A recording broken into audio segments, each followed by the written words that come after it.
Magandang araw, Sawadikap, Talent Teacher Wing here. Si BP Sara Duterte ay naglabas ng pahayag na no penalties for the teacher. Natatandaan nyo na nag-viral na teacher na nagalit sa kanyang estudyante na naka-live. This is my reaction that we can get lesson both sides. Para sa teacher at para sa mga estudyante. So yun nga, naglabas ng na wala daw penalties na ipapataw ang DepEd, ang regional office sa viral teachers na nagalit sa mga estudyante. That's nice, okay. No, at least napaboran ang mga teachers, tayong mga teachers. Pero lesson for all the teachers na makakapanood nito. Unang-una, sabi ni BP Sara, normal lang yan, tao din tayo na umaabot sa puntong nagagalit. Yes, correct.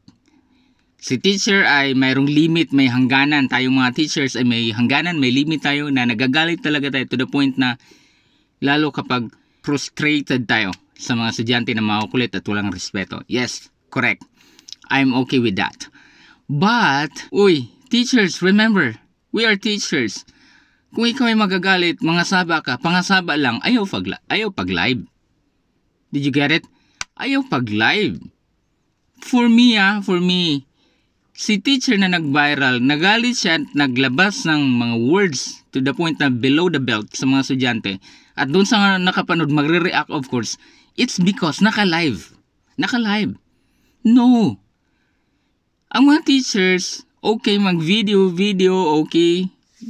But ayaw pa nga, ug mga saba ka, turn off your camera. Off your camera.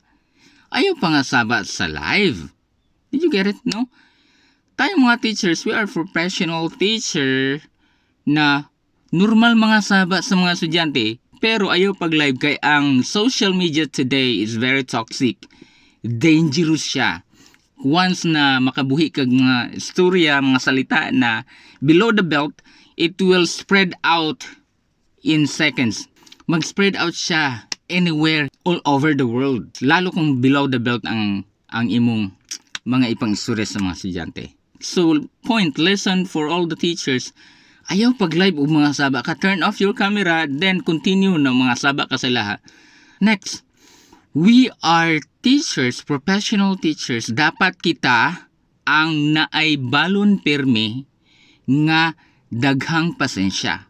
It's because we are the teachers, we are the second parents of those students na tinuturuan natin na atong ginatudluan. Kita dapat ang daghag balon-balon nga mga napasensya. Dapat ug mga sabata na ay pamaagi. Ayaw istorya below the belt. Duula ang estudyante, istorya hagtarong ug di gid maminaw, ipatawag ang parents. Ug suko na gid ka kaayo kay grabe na ang estudyante ka mga mangtas. Duula, istorya hagtarong. Dili maminaw, ipatawag ang parents. Ang parents patuon sa principal's office. Istorya hagtarong dito ang mga estudyante nga grabe na gid kamangtas. Muna siya pamaagi.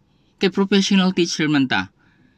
Ayaw pa nga saba nga naka-live niya below the belt pagyod nya wala ni mugi tarong. Professional teachers. We remember we are teachers.